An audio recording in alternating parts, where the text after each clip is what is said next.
Di video ini gue bakal ngasih tahu kalian bagaimana pendapat gue soal Sima Sambulan. Jadi di sini ada reksadana namanya Sima Sambulan. Kira-kira bagaimana pendapat gue soal reksadana ini?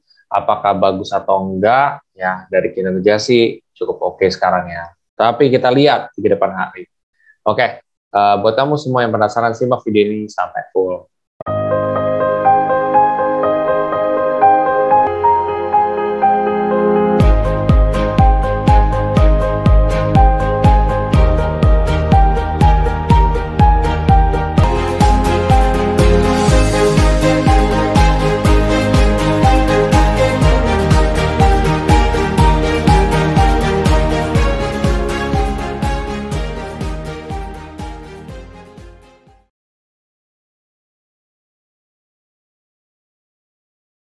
Sebelum masuk lebih dalam, seperti biasa, gue akan coba disclaimer dulu. Satu, keputusan investasi ada di diri kita masing-masing. Dua, investasi itu pasti mengandung resiko. Salah satu resikonya adalah penurunan. Ketiga, gue tidak pernah mengadakan titip dana sama sekali. Oke, lanjut kita share screen. Jadi gue akan share screen di sini ya. Ini gue buka aplikasi Bibit ya. Jadi ini sebagai aplikasi reksadana yang gue pakai. Kalian bisa pakai aplikasi Ajaib, kalian bisa pakai aplikasi apa lagi tuh? Tanam Duit, kalian bisa pakai aplikasi misalkan Peluang kalau ada ya. Cuman untuk reksadana Sima Sambulan ini seperti apa sih? Ya kan opini gue gitu. Nah, jadi Sima Sambulan ini yang mesti kalian tahu ini adalah saham ya, jelas ya. Sima Saham Unggulan namanya juga. Nah, pertama-tama kalau lu misalkan pengen tahu ini reksadana bagus apa enggak, yang lu mesti tahu adalah dari reputasi. Reputasinya gimana nih? Bagus nggak gitu. Nah, caranya lo tahu sebenarnya lo bisa klik di Google aja, misalkan Sima Saham Unggulan. Nah, lo bisa cek sendiri. Nah, di sini gimana nih? Ada pemberitaan jelek nggak gitu tentang Sima ini sendiri? Oh, sedih nasabah rugi. Nah, ini coba ya. Kisah sedih nasabah reksadana AM yang rugi jutaan rupiah tuh. Ya, memang ada pemberitaan ya guys ya di sini. Dana yang ditarik tersebut bukan produk dibeli dari agen Bibit Tumbuh Bersama, melainkan agen Indo Premier lewat iPod Go. Namun dia juga mengoleksi reksadana Sinarmas AM melalui agen Bibit ya. Ini juga ada pemberitaan nih guys. Jadi reputasi itu berkaitan tentang kira-kira reksadana ini pernah bermasalah nggak sebelumnya. Terus juga udah pernah diinin OJK apa enggak, ditegur OJK apa enggak. Nah, ini kita baca sama-sama. Oke.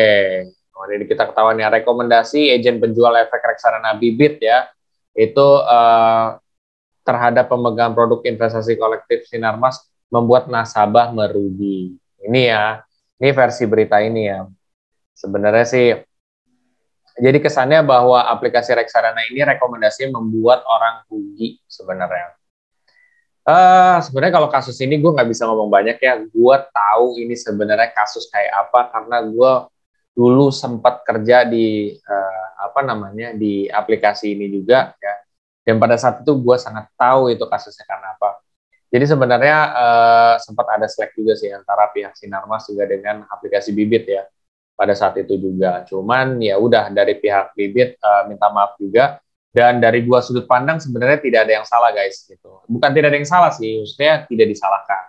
Dari pihak manajer investasi tidak mengharapkan dari pihak agen penjual efek reksadana tuh untuk memberikan ya omongan berupa rekomendasi lah gitu ya, bahwa maksudnya suruh istilahnya ngecairin atau misalkan suruh melakukan aktivitas sesuatu itu tuh tidak dianjurkan, karena kalau misalkan suruh direkomendasikan ya seperti statement tadi ya, untuk mencairkan tentunya kan akan merugikan dari pihak si manajer investasi dari Sinarmas ini, terutama yang holder dari si Sima Saham Unggulan ya, benar nggak tadi ya?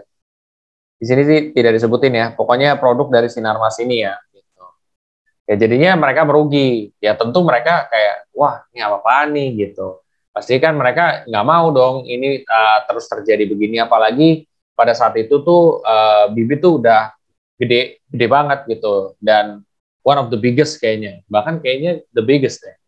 apa namanya untuk user reksadana terbesar itu pada saat itu kalau nggak salah Bibit nomor satu ya, karena kayak balap-balapan sama ajaib.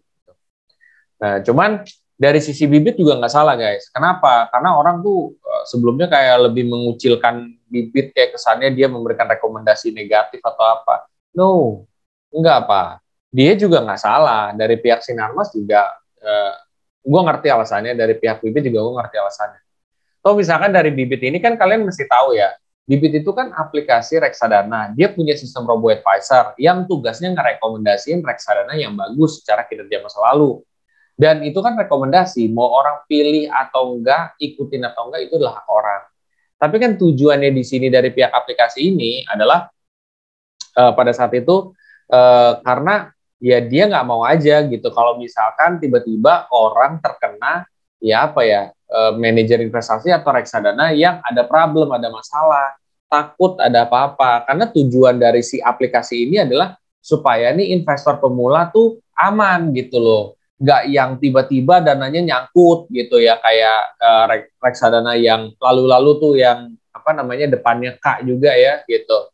Nah itu yang kasusnya belum selesai-selesai. Nah itu sebenarnya kan beberapa kasus yang emang mandek gitu.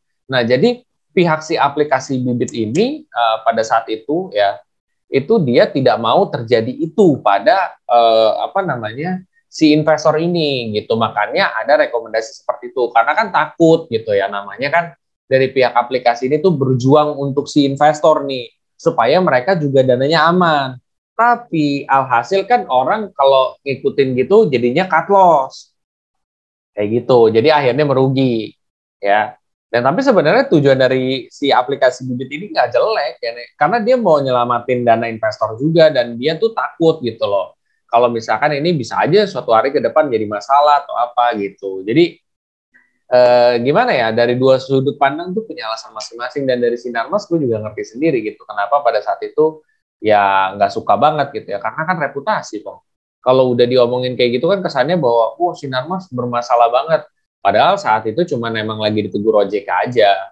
Cuman kan berdasarkan pada saat itu ya, ketika ditegur OJK itu lebih banyak yang kena masalah ya reksadana ketimbang yang tidak bermasalah. Ada juga yang kayak cuman pengecekan doang, ada, tapi lebih banyak yang bermasalah juga.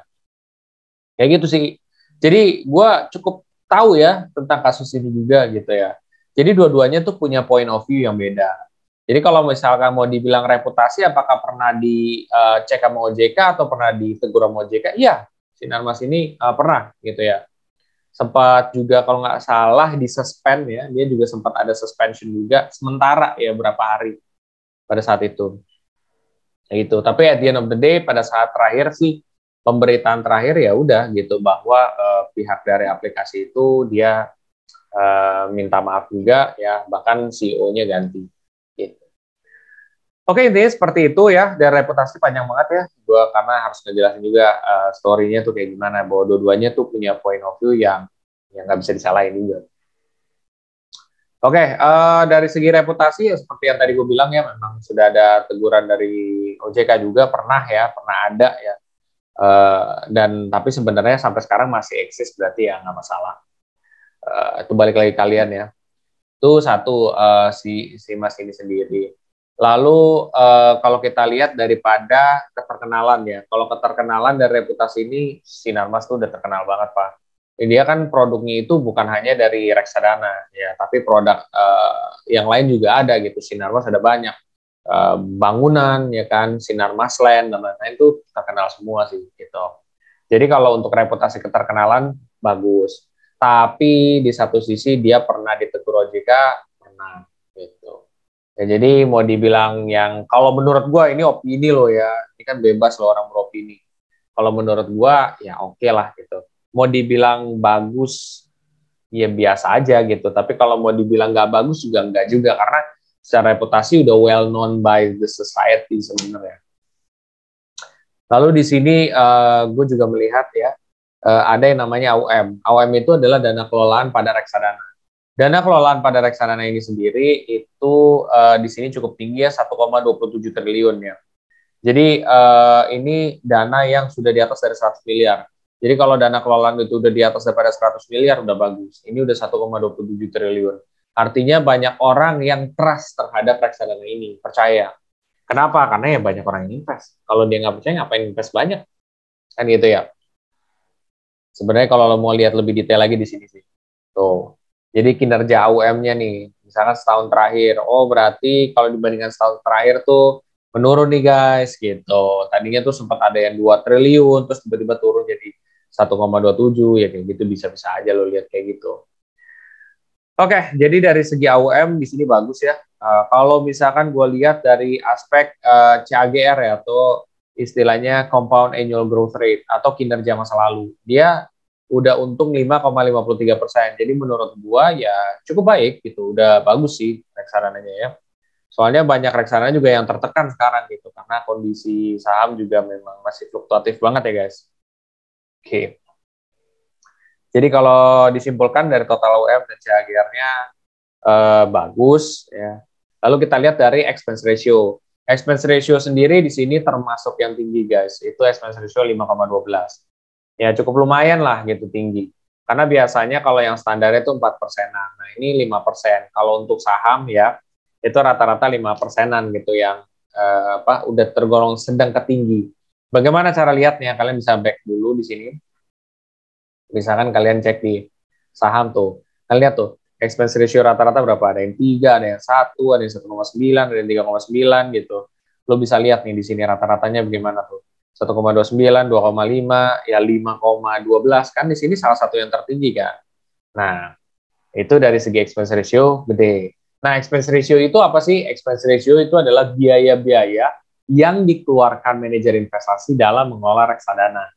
Nah, semakin kecil biayanya berarti semakin efisien, dan semakin efisien semakin disukain oleh si investor ini sendiri. Gitu. Karena kan ya berarti hemat nih si manajer investasi dalam pengelolaan dananya gitu. Expense ratio itu terdiri dari trading fee, terus juga dari marketing fees, terdiri dari apa lagi tuh? Manajemen fee, dari sharing fee dan lain-lain lah gitu. Pokoknya biaya aja, semua yang dalam pengelolaan reksadana ini itu biayanya masuk expense ratio, termasuk dari biaya analis. Nah, biasanya kalau yang udah mahal kayak gini, salah satu aspeknya karena mereka meng-hire ya analis yang bagus. Analis yang bagus itu kan costly ya guys ya. Jadi expense ratio-nya pasti juga akan naik. Nah, jadi kalau menurut gua expense ratio-nya cukup tinggi ya gitu. Ya bagusan sih expense ratio yang kecil, tapi kalau expense ratio-nya dia gede ternyata return-nya bagus nggak masalah. Yang jadi masalah kalau ini gede ternyata return-nya kecil banget. Nah, itu bermasalah. Tapi kalau ini di sini perbandingan dengan return sih mau dibilang yang bagus juga ya biasa aja gitu. Karena kalau dia bagus mungkin ini 7 sampai 8% masih oke lah, apa 10% masih oke. Kayak gitu karena expense ratio cukup tinggi. Tapi but again sih itu balik lagi ke kalian pendapatnya seperti apa. Lalu ini jenis produknya saham ya.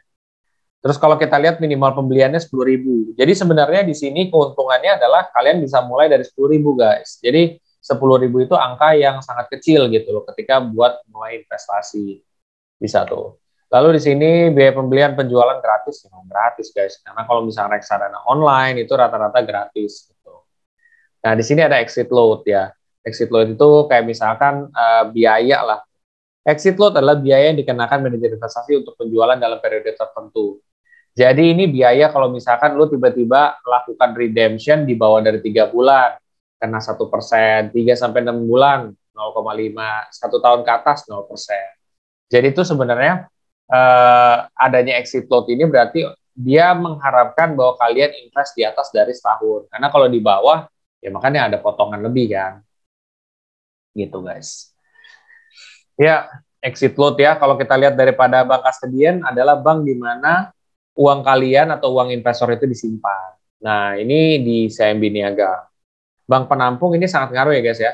Bank penampung ini di mana kalau misalkan kalian sama dengan bank penampungnya, katakan di BCA dan bank penampungnya BCA juga, kalian ya udah gitu. Berarti tidak ada karena biaya transfer. Biaya transfer itu sekitar 3.500 sampai 6.500. Itu jadi untungnya kalau misalkan sama gitu. Kalau beda misalkan lu bisa kena 3,5 sampai 6,5 juga. Lalu di sini alokasi aset. Nah, alokasi aset itu sangat penting guys. Jadi kita pengen tahu nih, reksadana itu kan adalah paket investasi ya. Di dalamnya itu ada ya mayoritas beberapa investasi yang berbeda-beda. Nah, di sini untuk money market dan cash-nya itu 3,32%, untuk equity-nya atau modalnya itu 96,68%. Nah, berarti equity artinya saham, dia banyakkan di saham. Wajar guys, namanya reksadana saham, berarti mayoritas memang di saham. Biasanya kalau berdasarkan ketentuan sendiri, minimum itu harus 80%. Ini udah lebih dari 80%. Oke, nah kita lihat nih.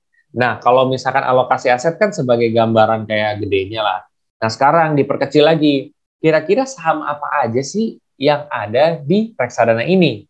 Oke, di sini ada yang namanya Top Holdings tuh. Di sini ada Adi Sarana Armada, Telkom Indonesia, Bank Jago, Aneka Tambang, Bank Tabungan Negara, Astra Internasional, BNI dan lain sebagainya. Ini merupakan beberapa apa ya alokasi aset dari reksadana ini. Jadi ini kan paket nih. Nah, paket ini di dalamnya dapat ini, jenis saham ini, jenis saham ini, jenis saham ini. Nah, di sini untuk kita tahu apakah reksadana ini bagus apa enggak, lu mesti cek satu persatu nih kinerja dari aset yang ada di dalam. Adi Sarana Armada kita cek dulu di misalkan aplikasi Stockbit yang kita ambil. Aduh, harusnya tadi dibuka dulu ya guys ya.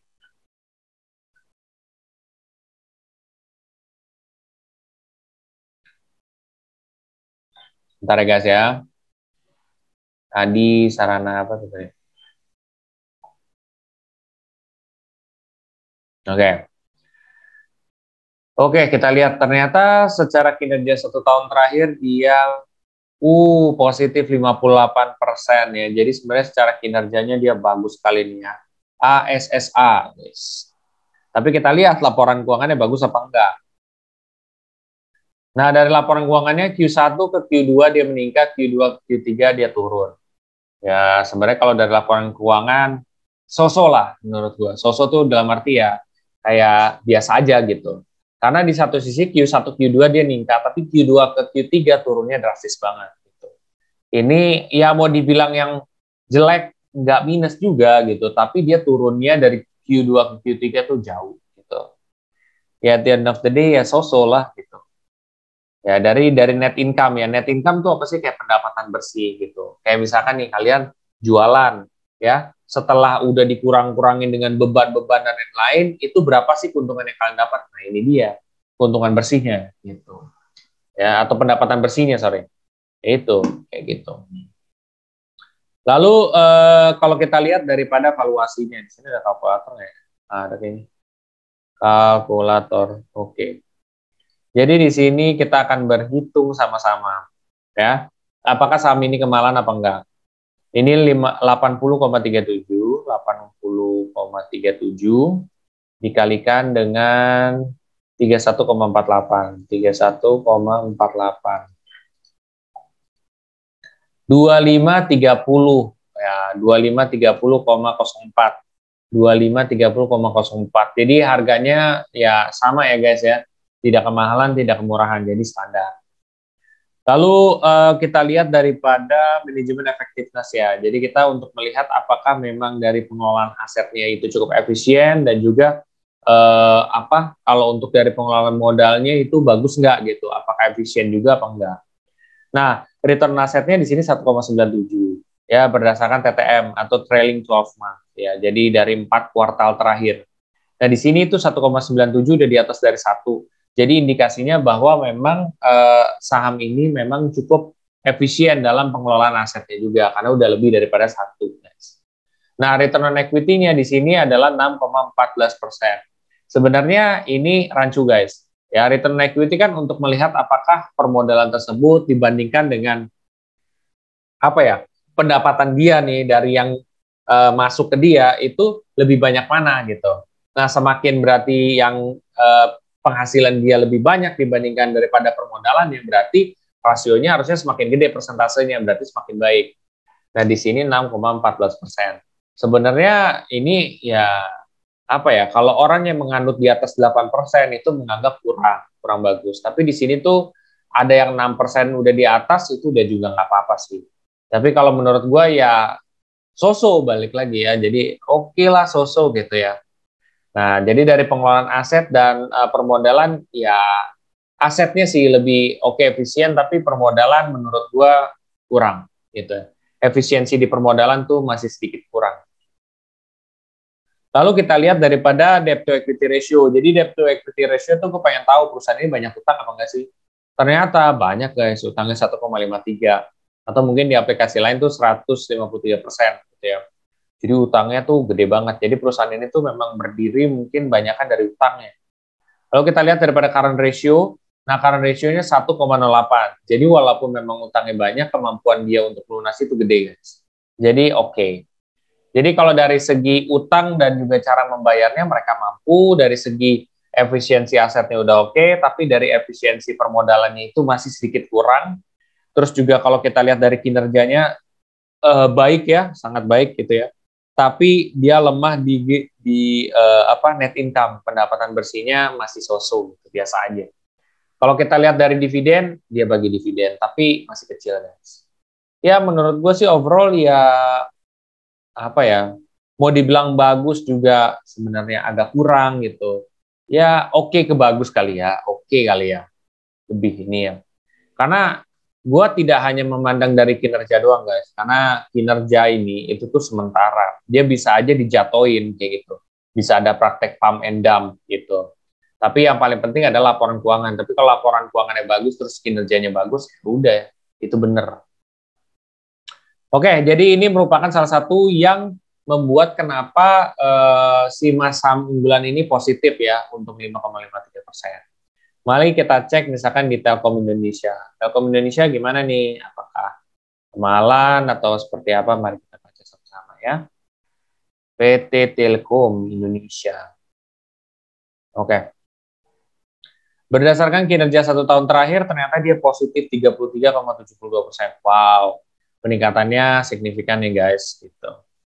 Nah di sini kita lihat dari laporan keuangannya. Ternyata dari kuartal 1, kuartal 2 peningkatan, kuartal 2, kuartal 3 itu sedikit ada penurunan. Menurut gua ini bagus guys. Kenapa bagus? Karena walaupun dia misalnya kuartal 2, kuartal 3 dia turun, tapi dia masih cukup stabil lah karena nggak banyak turunnya gitu ya. Jadi secara pendapatan bersihnya udah oke, kinerjanya juga udah oke. Nah kita lihat harga sahamnya kemahalan apa enggak. Ya, kita lihat 17,95 di copy aja. Terus abis itu kita paste, terus kita kali dengan 254,01 ya. Ternyata 4559,47 ya, ini 0,47. Berarti kan di sini ya kalau dibuletin 4559 ya sama, hampir sama kayak 4560. Tapi kalau menurut gua kan ini tuh harusnya masih 4559 lah gitu. Kalau misalkan kayak gini berarti saham yang ditawarin ini sekarang masih sedikit lebih mahal dibandingkan seharusnya gitu sih. Itu kalau gue lihat dari segi harganya. Lalu kalau misalkan gue ngelihat daripada return asetnya atau efisiensi dari tingkat asetnya itu sangat bagus guys. Itu udah di atas dari 1%. Ini 9,33%. Lalu kalau kita lihat dari efisiensi permodalannya sangat bagus guys. Ini 21,96. Jadi great. Lalu kalau kita lihat daripada debt to equity ratio. Nah, debt to equity ratio-nya lumayan ya, gitu cukup tinggi 0,52 atau 52%. Nah, kalau kayak gini berarti indikasinya ya memang cukup lumayan banyak ya. Ya standar lah, standar kebanyak utangnya ini. Gitu.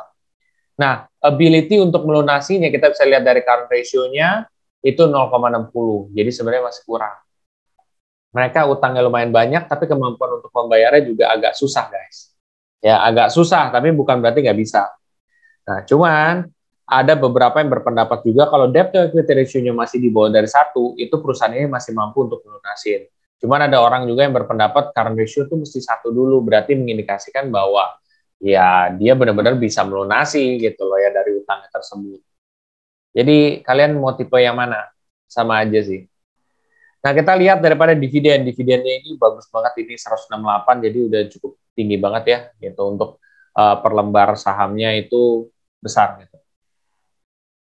Oke, jadi overall gimana menurut pendapat gua saham Telkom ini bagus. Dan ini yang mengkontribusi besar kenapa dia bisa untung 5% ya. Lalu kita lihat daripada Bang Jago. Ini Bang Jago sih, nanti deh, gue kasih komen. Oke, Bang Jago, kita lihat Bang Jago ya di sini.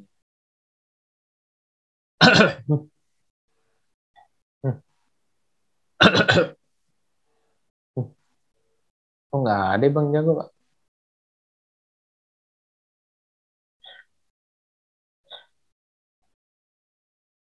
Nah, ini Bang Jago.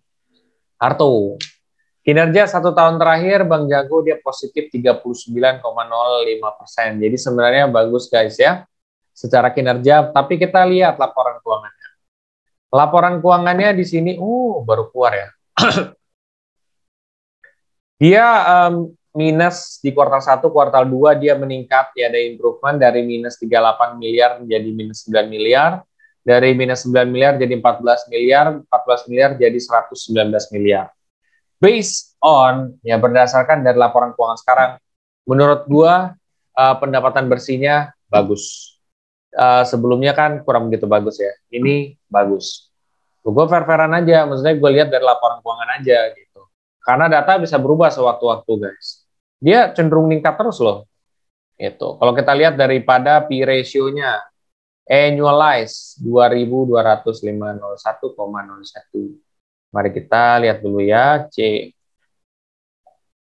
Kita kalikan dengan 6, berapa nih? 21 ya. 6,21. Hasilnya adalah 13.979 lah.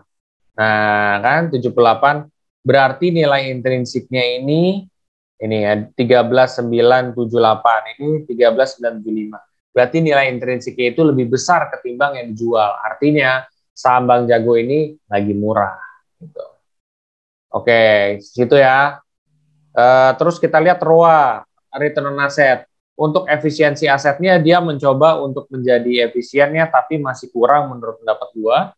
Terus kalau dari return on equity-nya juga sangat kecil ya guys ya, karena return on equity yang bagus itu sekitar 6-8% ya. 6% masih bisa ditoleransi, 8% itu yang sebenarnya cukup bagus ya. Di sini masih jauh. Jadi sebenarnya dari efisiensi permodalan dan efisiensi asetnya masih kurang sebenarnya. Tapi itu gue bisa dapat mengerti sih, karena memang sebelumnya kan dia sempat minus-minus kan ya untuk net income-nya. Tapi sekarang udah mulai baik ya. Nah, kalau kita lihat daripada misalkan dividen dia nggak bagi dividen. Kenapa nggak bagi dividen? Mungkin ini masih baru guys ya ketimbang yang lain gitu. Atau mungkin memang perusahaan ini tidak memfokuskan untuk membagi dividen, tapi lebih fokusnya ke memberikan keuntungan dari capital gain. Menurut gua saham ini bagus apa enggak? Kalau menurut pendapat gua hanya bisa bilang bahwa saham ini membaik. Ya, gue tidak bilang saham ini jelek ataupun bagus atau gimana, karena sebenarnya masih belum bisa gue putuskan ini untuk bagus juga gitu. Tapi gue juga nggak bilang jelek, karena dari segi net income tuh ada improvement yang cukup baik guys gitu ya. Dari segi harga saham juga dia murah. Terus dari dari dividen nggak ada sih sebenarnya. Cuman yang gue kurangnya itu dari ROA dan ROE-nya itu masih kurang sih sebenarnya. Kalau mungkin dia udah di atas dari rata-rata, misalkan ROA-nya 1%-an, mungkin gue akan bilang itu bagus. Tapi yang gue hanya bisa bilang bahwa improvementnya sangat baik ya gitu. Ya udah ada improvement, dan ini yang berkontribusi besar pada saham ini ya. Gitu. Kenapa dia masih positif? Jadi di 3 saham yang kita cek ini memang rata-rata positif ya. Mari kita lihat yang lain. Aneka Tambang. Mari kita lihat. Aneka Tambang, kita lihat sahamnya ini secara 1 tahun terakhir dia untung 11,95%. Jadi menurut gua Aneka Tambang bagus juga nih guys, gitu ya. Lalu kita lihat daripada kisahnya. Dari net income-nya atau pendapatan bersihnya dari kuartal 1, kuartal 2 menurun, kuartal 2, kuartal 3 meningkat, kuartal 3 ke kuartal 4 menurun. Jadi sebenarnya kalau dari laporan keuangan ini so-so, oke ke so-so. Jadi kayak oke tapi di bawah dari oke sedikit. Kenapa? Karena dari ini nih udah mulai stabil nih, tapi di kuartal 3, kuartal 4 loncatnya ini termasuk dalam gitu. Kalau yang kayak gini, itu tuh yang makanya membuat so-so. Kalau dia mungkin turunnya kayak 540 atau 530 lagi, mungkin masih oke, masih bagus. Nah ini belum oke banget gitu ya. Ya dari kuartal 4-nya aja sih. Kalau kita lihat dari harga sahamnya, kita lihat ya apakah kemahalan apa enggak, 32,66. Kita copy dulu ya guys di sini. 32,66 dikali 77,47, kita copy lagi misalkan 77,47 ya. Oke, kita lihat ya. 2530,17 ya, 0,17. Jadi harganya sebenarnya kurang lebih hampir sama guys ya. Jadi tidak kemahalan, tidak kemurahan juga. Lalu kita lihat lagi dari ROA dan ROE.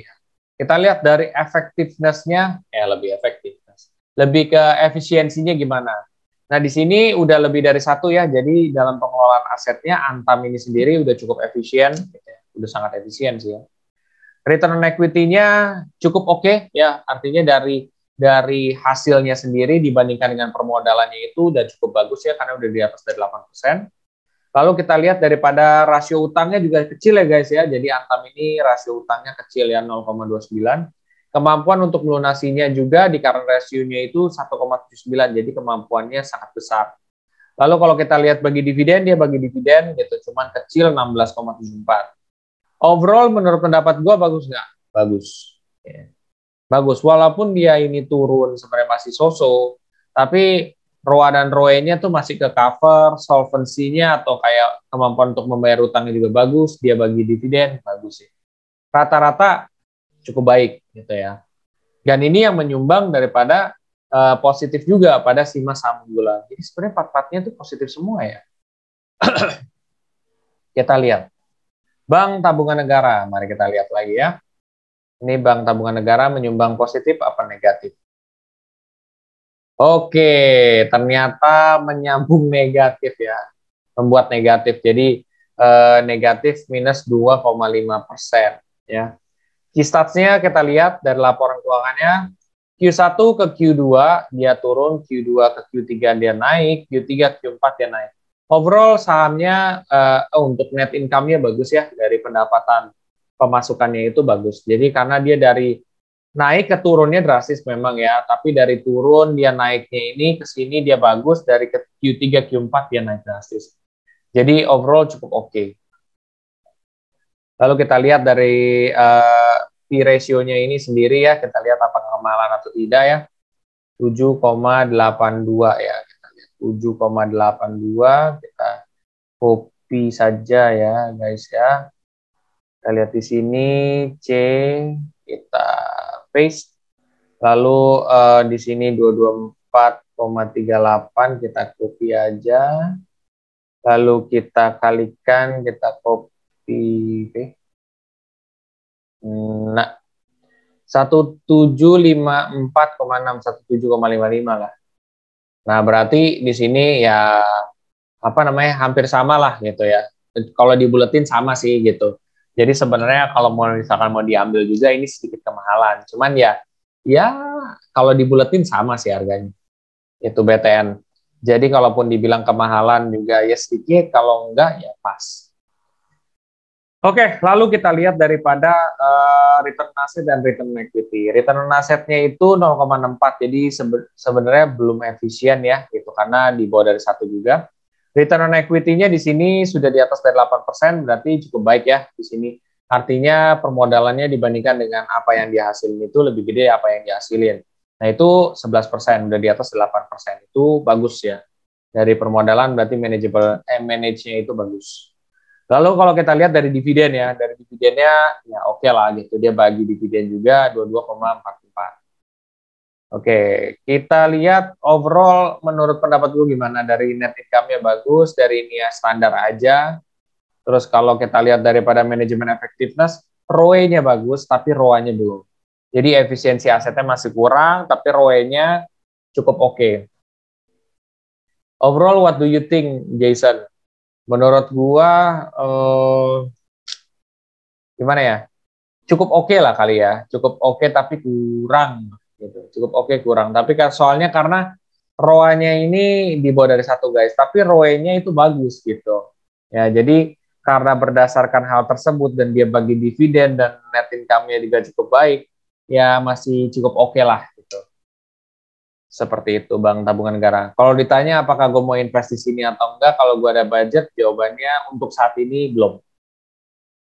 Oke ya, itu sih paling ya. Mungkin nanti kalian bisa cek sendiri untuk yang bagian ini karena lama banget. Gue jamin juga lu mungkin nggak tahu nih, sebagian juga yang udah ngantuk kali ya, atau mungkin capek atau apa gitu ya, gue nggak tahu juga ya, bisa jadi. Gitu. Karena kan juga ngejelasin kayak gini pegel kan, apalagi gue ngejelasin singkat loh ini.